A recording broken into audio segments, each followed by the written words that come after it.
How to trade on Bitstamp. Hi everyone, welcome back to another episode.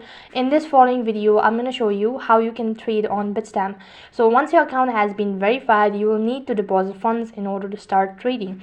So unless and until if your account is not verified, then you'll not be able to trade on Bitstamp. Basically what you'll have to do is, in order to trade on Bitstamp, just go ahead and log in into your Bitstamp account first of all. Once you're logged in, it's going to take you to the home page. Now, due to some security concerns, it's unavailable. I'm just going to instruct you on how you can do it. So first thing, you have to transfer the funds by your preferred deposit method.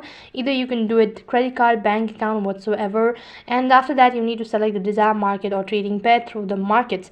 So that means you have to select what asset you want to actually trade, and once you've done that, you need to select the buy option if you want to buy, and similarly if you want to sell, just tap the sell button. Now enter in the specific amount of currency you wish to send and click the buy button. As soon as you've done that, you'll be notified with a statement that you've successfully traded on Bitstamp. So in that way you can trade on Bitstamp. That is all for this video. I hope the video was helpful. Make sure to like, share and subscribe to our channel. Thank you for watching. See you in the next video.